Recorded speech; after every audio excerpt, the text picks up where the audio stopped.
At first glance, Green Spirit Island looked dead. But Han Li knew places like this never truly were. If you enjoy my way of explaining and storytelling, don't forget to like and subscribe. It really motivates me to keep creating. A most peculiar turn of events unfolded. The instant the white threads brushed against the violet flames, they shuddered to a halt as though struck by an invisible hammer, revealing themselves to be an array of hair-thin needles glinting faintly in the light. Han Li swept his arm through the air. In response, the purple flames cloaking his body surged outward by over a foot, swelling like a living tide and engulfing the delicate needles in their entirety. A flash of violet radiance rippled across them. In the next heartbeat, the needles were entombed within layers of crystalline purple ice. Their spiritual essence snuffed out, they fell lifelessly from the sky. As for the incoming green jade hammer, Han Li merely flicked his sleeve with casual indifference. A streak of violet light tore through the air, striking the hammer and sending it hurtling away as if blasted by a colossal force. Taoist Master Swift Crane hastily formed a hand seal, attempting to halt its flight, but to no avail. A shimmering glow flickered across the hammer's surface before it, too, was sealed within a block of purple ice in the blink of an eye. The Taoist priest's expression twisted with strain. Nearby, the yellow-robed man could scarcely believe what he was seeing. Never in his wildest expectations had he imagined that the treasures he relied upon so heavily would be neutralized with such effortless ease. The sight was nothing short of inconceivable. Yet Han Li was already advancing. Startled, the yellow-robed man hastily flung a silver wheel from his sleeve. But Han Li moved like a gust of wind, swift, elusive, unstoppable. In a single flash, he closed the distance, purple flames streaming behind him like a comet's tail. The silver wheel flickered twice. Then a golden light cleaved through the air. Without a sound, the wheel split cleanly in two and tumbled helplessly toward the ground. The yellow-robed man's pupils shrank violently. A flicker of yellow light gathered within his mouth as he prepared to summon another treasure. But in that fleeting instant of hesitation, an eerie smile curved across Han Li's lips. His arm blurred, then vanished. In the same instant, an icy grip tightened around the yellow-robed man's throat. A frosted hand had appeared out of nowhere, clasping him in a deathly hold. Violet light flared before his eyes, and just like that, his connection to the treasure he had been about to summon was severed. Ah! Terror flooded his features. He barely had time to release a strangled cry before purple frost spread from his neck, racing across his body and sealing him completely in ice. His expression, frozen in absolute horror, was immortalized within the crystalline prison. Han Li let out a cold chuckle, holding the humanoid ice sculpture casually in one hand. Turning slowly, he swept an emotionless gaze across the remaining cultivators. The 4 core formation cultivators stood rooted in place, hearts trembling. Though their treasures hovered at the ready, they knew full well they were powerless to intervene in a clash between nascent soul cultivators. Fear surged within them as they watched. When they saw the yellow-robed man subdued so effortlessly, they exchanged glances. Then as one they broke. With a unified shout, they scattered in all directions, transforming into streaks of light as they fled for their lives. As for Taoist Master Swift Crane, he had already fled. The moment the yellow-robed man fell, a chill realization struck him. Han Li's power far exceeded anything he had anticipated. Victory was impossible. Without hesitation, he turned tail and fled toward the stone city in a streak of green light. At first, he feared the swarm of golden beetles in the sky would converge to block his escape. Yet to his astonishment, they remained motionless, like lifeless puppets, allowing him to pass unimpeded. Joy surged within him. In mere flashes, he had already covered over 1,000 feet. Behind him, Han Li did not give chase. Instead, he flicked his sleeve once more. 4 streaks of golden light shot forth so fast they seemed to tear through space itself. In the blink of an eye, they caught up to the fleeing core formation cultivators. A series of agonized screams echoed through the air. Their protective treasures were pierced as though made of paper. Blood rained from the sky, mingling with shattered bodies and ruined artifacts. Only then did Han Li turn his gaze toward Taoist Master Swift Crane, now a distant speck on the horizon. He let out a faint, cold laugh. But he did not pursue. Instead, thunder erupted from the hand holding the ice sculpture. Bolts of thick, golden lightning surged forth, weaving themselves into a radiant net that ensnared the frozen figure. Lightning crackled violently. The ice sculpture shattered under the onslaught, reduced to fragments by the golden brilliance. At the same time, a nascent soul barely an inch tall emerged, identical in appearance to the yellow-robed man. Panic contorted its tiny features. It formed a hand seal, and spiritual light flared. It vanished, or so it seemed. In the next instant, a thunderous boom rang out from within the golden net. The nascent soul was forcibly revealed, its teleportation thwarted. Before the divine devil-bane lightning, such techniques were meaningless. Han Li said nothing. He merely reached out. The golden net contracted, instantly compressing into a sphere of radiant light that imprisoned the nascent soul. With a flick of his fingers, several talismans flew forth, adhering themselves to its body. Its spiritual power congealed. It could no longer move. Han Li clasped his hands behind his back, his attention already drifting away. His eyes narrowed slightly as he gazed toward the distant horizon, where Taoist Master Swift Crane had fled. Far away, Swift Crane sped onward thousands of feet ahead. His magic power surged wildly, pushing him to near lightning speed. Even so, he cast frequent glances over his shoulder, dread gnawing at his heart. At last, seeing nothing but endless darkness behind him, he exhaled in relief. Yet he did not slow. Instead, he summoned an azure talisman, forming a hand seal as he prepared to activate it. Unbeknownst to him, a faint silver light flickered into existence behind him. From it emerged an azure humanoid figure, drifting forward like a silent wraith. Though it seemed to move leisurely, it was not falling behind in the slightest. It was Han Li's puppet. But Swift Crane remained oblivious, his focus fixed entirely on the talisman in his hand. The puppet raised a hand. A silver fist shot forward, soundless, merciless. The red shield protecting the Taoist priest shattered instantly, as fragile as paper. The fist pierced through, obliterating the spiritual barrier around his body. Swift Crane's heart plummeted. Too late. The fist burst out through his chest, spraying a gruesome trail of blood in its wake. Then it withdrew violently, leaving behind a gaping wound large enough to swallow a bowl. A blood-curdling scream tore from his throat as his body fell from the sky lifeless. The puppet clasped its hands together, then swept them downward. A net of silver light descended. 10 minutes later, Han Li stood calmly atop a nearby mountain peak. In the distance, a streak of silver light approached. A faint smile touched his lips. With a heavy thud, Taoist Master Swift Crane's battered body was cast before him. Bound in silver light and plastered with talismans of every hue, he lay there barely clinging to life. The puppet appeared silently behind Han Li. Only then did Han Li lower his gaze. A trace of a smile lingered on his face. Lightning Sky Island was already vast by any measure, but before Green Spirit Island, it was rendered utterly insignificant. Hovering several dozen kilometers away, Han Li lingered in the air, his gaze sweeping across the distant landmass. From afar, the island stretched endlessly beneath the horizon, its sheer scale evoking the same overwhelming presence as Heavenly Star City itself. Of course, it lacked the dense clusters of buildings and the towering sacred mountain that defined that legendary city. Yet even so, several peaks rose nearly 100,000 feet into the heavens, colossal in their own right, and rare beyond compare. What was truly striking, however, was their nature.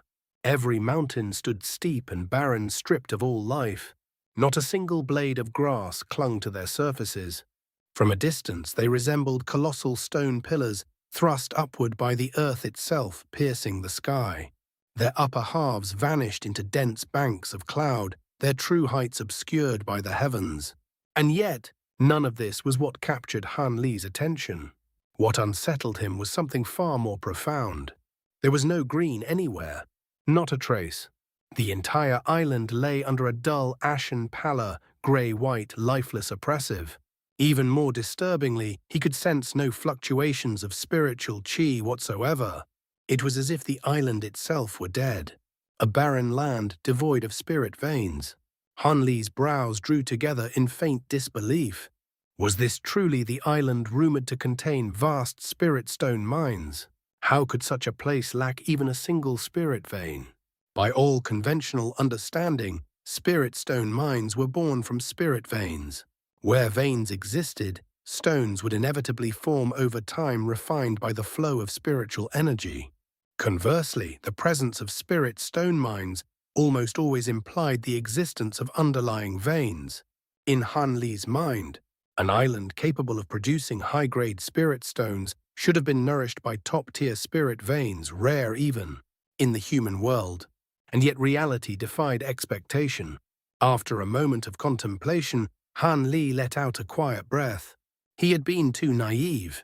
If such powerful spirit veins were openly present on an island of this magnitude, they would have been discovered and exhausted long ago by ancient cultivators.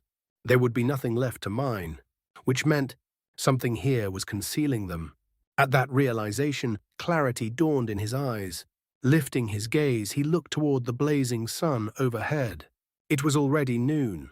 Though he had absolute confidence in his own strength, acting under the cover of night was always preferable. Without hesitation, he circled the surrounding sea. Before long, he found a solitary rock protruding above the water's surface and descended upon it. Seated cross-legged, he closed his eyes and entered meditation. Hours passed. Night fell. Han Li's eyes snapped open. In an instant, he transformed into a streak of azure light shooting toward the island. As he moved, he activated a secret technique, his form blurring his presence, fading into indistinct obscurity.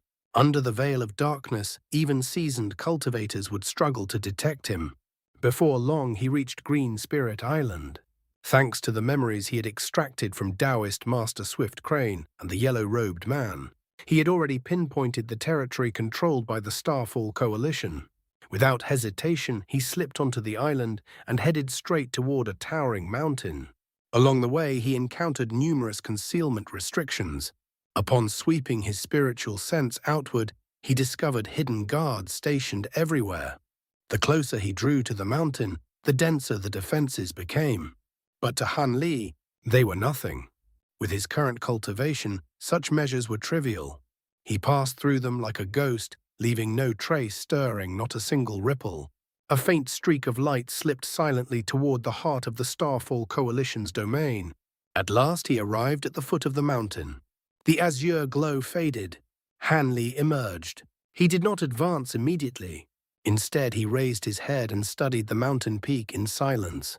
A moment later, a flash of blue light flickered across his eyes. The illusion shattered.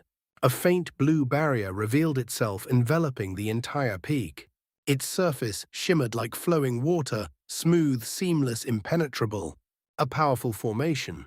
Han Li frowned slightly. Such a large-scale restriction could not be bypassed with mere trickery. Of course, that did not mean it could stop him. The blue light in his eyes faded. With a flip of his hand, a sphere of tri-colored flames blossomed into existence. The tri-flame fan. He knew this would likely alert the guards, but he had no choice.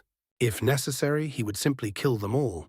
As long as he acted swiftly, locating and eliminating Zenith, Yin would be easy, and once that was done, no one on this island would be able to stop his departure. His resolve settled. Raising the feather fan, he prepared to tear open the formation. Then suddenly, his expression shifted. The spiritual light on the fan flickered and vanished. A hint of surprise crossed his face. Without hesitation, he stowed the fan and disappeared. Almost simultaneously, streaks of light erupted in the distance. Several figures shot toward the mountain at reckless speed, making no attempt to conceal themselves. Moments later, they arrived. As the light faded, 3 figures emerged. At the forefront stood a white-haired cultivator. His hair was disheveled, his features strangely youthful, yet his cultivation had already reached the mid-nascent soul stage. Behind him stood 2 others. They bore a resemblance to him, but their faces were deathly pale, devoid of blood, devoid of life. Their expressions were empty, their white robes ghost-like in the darkness. An eerie presence clung to them. The white-haired cultivator approached the barrier without hesitation, clearly familiar with its workings. Raising a hand, he sent a fiery red voice transmission talisman into the formation. Moments later, the barrier rippled. A deep rumble echoed. An opening slowly parted. The three figures entered in sequence. The barrier sealed once more. None of them noticed the faint azure shadow that slipped in behind them. Within the formation, several cultivators stood waiting, bowing respectfully. "Greetings, Senior Fei," said a burly core formation cultivator, his tone deferential. "Elder Tang is currently occupied with urgent matters. He requests that you rest in the guest pavilion tonight. Tomorrow he will meet you at Cloudsmoke Hall." The white-haired man's expression darkened instantly. "What is the meaning of this?" he said coldly. "He summoned me here with urgency, yet now I am to wait until tomorrow. Is he toying with me?" The burly man's face paled. "Not at all. Elder Tang is truly occupied. He would never dare disrespect you." "Senior," a cold snort escaped the white-haired cultivator. "Fine. I'll settle this with him tomorrow." He paused, then continued, "How many have arrived?" "Everyone except Senior Swift Crane of Lightning Sky Island and Senior Huang Mo of Heavenly Light Island." The white-haired man sneered. "That coward Swift Crane, ever since losing his body, he scurries like a rat. Of course he's late." The burly man lowered his head, saying nothing. A cold smile tugged at the white-haired cultivator's lips. Then he gave a casual command. What followed was sudden, violent, terrifying. One of the white-robed figures moved. Its body twisted grotesquely, stretching unnaturally, its upper half elongating like a serpent. In an instant it lunged. Fangs sank into a nearby Foundation establishment cultivator's neck. Blood was drawn. "Ah!" Panic erupted. The surrounding cultivators staggered back, some hastily summoning their treasures. "Silence," the white-haired man said flatly. "It's merely feeding time." His gaze swept over them like a blade. They froze. Only then did he relax slightly. With a casual motion, he retrieved a blood-red pill and flicked it toward the second corpse. It swallowed the pill without expression. Meanwhile, the first corpse continued feeding, relentlessly. The victim's body began to shrink, bones cracking audibly. His skin shriveled, drying, withering like ancient bark. The white-haired man watched unmoved. Only when the man had been reduced to a grotesque half-foot husk did he intervene. A hand seal, a crimson mark. The corpse released its prey. Then, flames. A burst of blood-red fire consumed what remained of the victim, reducing him to nothing, not even his soul spared. "Take me to the guest pavilion," the white-haired man said calmly, as though nothing had happened. High above, unseen, Hanley hovered silently, arms crossed, observing everything. His voice was barely more than a whisper. Sinister yin blood corpses. A faint chill flickered in his eyes. To think someone in the mortal world would dare refine such abominations. Is he not afraid of being devoured by Yin Qi himself? Sinister yin blood corpses, such was the name of the abomination.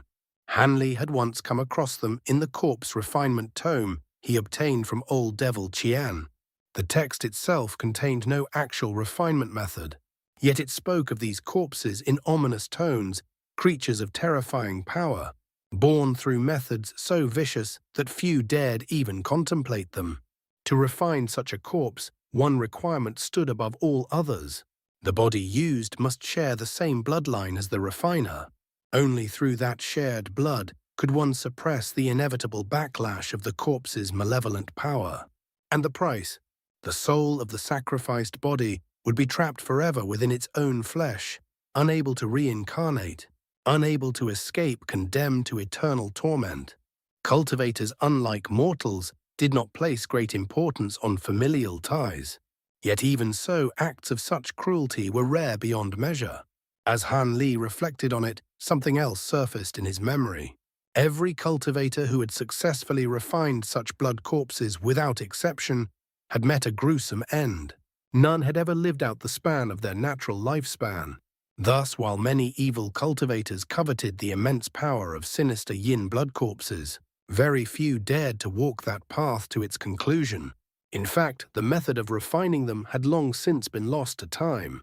Even a figure like Old Devil Qian, who had successfully refined the unbroken Xingke devils, had no knowledge of it, which made what Han Li had just witnessed all the more astonishing. Two such corpses, standing obediently at that white-haired man's side. A faint flicker of surprise passed through Han Li's eyes, yet it vanished just as quickly. Whoever that white-haired cultivator was, whatever atrocities he had committed, none of it concerned Han Li, not unless he stood in his way. After lingering in the air for a brief moment longer, Han Li's body swayed, and he drifted silently toward the mountain peak. Though he had extracted memories from Taoist Master Swift Crane and the yellow-robed man, neither had known the exact location of Zenith Yin's residence. They only knew that he resided somewhere upon this peak, which meant Han Li would have to find him himself. Fortunately, that posed no difficulty. He swiftly subdued a nearby Foundation establishment guard. A moment later, after another round of soul-searching, he had everything he needed. From the guard's memories, he learned that Zenith Yin had not left. He was still here, in his residence. A glimmer of cold satisfaction flickered across Han Li's eyes. Without hesitation, he reduced the guard to dust. His existence erased without a trace and continued toward the summit. The peak itself was vast and open, surprisingly so. Yet despite its scale, it was sparsely built. Aside from a handful of scattered halls and pavilions, most of the land remained empty and untouched. It made sense. Though the island housed many high-grade cultivators, there were almost no low-grade cultivators below the Foundation establishment stage. In total, the Starfall Coalition only had around 500 to 600 cultivators stationed here. And yet, even that was a formidable force, especially when one considered the presence of multiple nascent soul cultivators among them. Unseen, unheard, Han Li slipped forward. His figure melted into the darkness as he approached a massive pavilion in the distance. The pavilion was an imposing structure, 5 stories tall, tapering upward into a pyramid-like form. Its base alone spanned several thousand feet. But what made it truly unsettling was its material. It was constructed entirely from a strange pitch-black stone one that exuded dense yin qi. The air around it seemed heavy, oppressive, laden with a cold, sinister aura that seeped into the bones. Han Li paused. His gaze swept across the pavilion, now almost entirely engulfed in swirling yin energy. A cold smile tugged at his lips. With a flick of his hand, a massive blade of violet flames cleaved through the darkness, carving open a path through the churning yin qi. Without hesitation, Han Li transformed into a streak of azure light and shot straight through the opening. "Who goes there?" The moment he entered, a sharp voice rang out. A streak of black light hurtled toward him, within it a middle-aged cultivator. Not Zenith Yin. Han Li didn't even spare him a second glance. With a casual sweep of his sleeve, a sword over 10 feet long appeared, then vanished in a flash. The man's heart lurched. Too late. Golden light tore through the air. The sword reappeared above his head and fell. A single strike. Clean, merciless. His body was severed, instantly reduced to pieces before he could even release his treasure. Even his soul was obliterated, erased by the golden radiance. Han Li's gaze lingered for a brief moment. Expressionless. A core formation cultivator, likely one of Zenith Yin's disciples. With a flick of his finger, a crimson fireball shot forth. Heat rippled outward as the remains were incinerated into nothingness. Han Li turned toward the staircase. A faint crease formed between his brows. Strange. By now Zenith Yin should have been alerted. And yet, nothing. No response. No movement. Without delay, Han Li released his spiritual sense, sending it sweeping upward through the pavilion. Moments passed. Then, a peculiar expression surfaced on his face.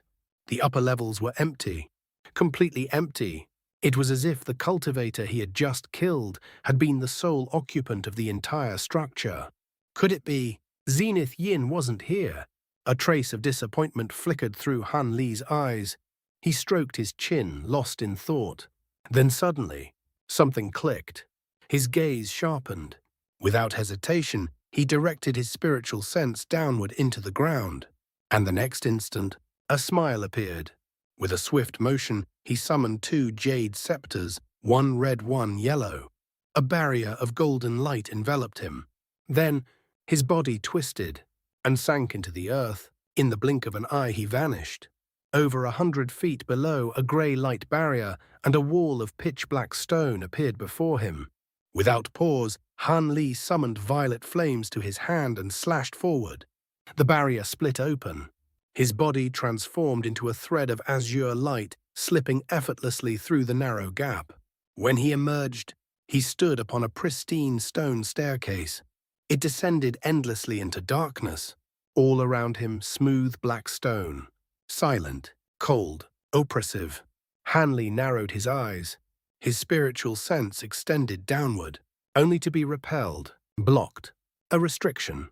A formation designed specifically to repel spiritual sense. A flicker of surprise crossed his face. Such formations were exceedingly complex and expensive. Even nascent soul cultivators would not erect them without good reason. And yet, this was supposed to be merely a temporary residence. Why go to such lengths? Something was off. Very off. Driven by curiosity, Han Li continued downward. The staircase stretched far longer than expected. Hundreds of feet, then thousands. Still no end. It felt like descending into an abyss without bottom. Just as a faint unease began to rise, a surge of spiritual qi rushed toward him. Han Li froze. His eyes widened slightly. This qi was pure, unimaginably pure, far superior to even the finest top-grade spirit veins. He stepped back instinctively. The moment he retreated, it vanished. Completely. Silence returned. Han Li exhaled slowly. There's something very interesting hidden here. He raised a hand suddenly and struck the stone wall. His fingers sank into it like soft clay tearing out a chunk. Behind the black stone, azure stone. He examined it briefly. Nothing unusual, at least at first glance. His fingers tightened. The stone crumbled to powder. Then, his eyes lit up. Bright sight spirit eyes activated. Within the dust, a faint silver granule shimmered, barely visible, yet unmistakable. Han Li's gaze sharpened. He didn't recognize the material, but he understood its purpose. It was sealing the spiritual qi, locking it deep within the mountain. That explained everything. Why the mines had remained undiscovered. Why even ancient cultivators had overlooked this place. With the mystery resolved, Han Li wasted no more time. He descended again. The closer he drew, the stronger the qi became. He was near, very near. A faint glow appeared ahead. Voices, low, indistinct. Han Li's eyes narrowed. Zenith Yin wasn't alone. A strange feeling stirred within him.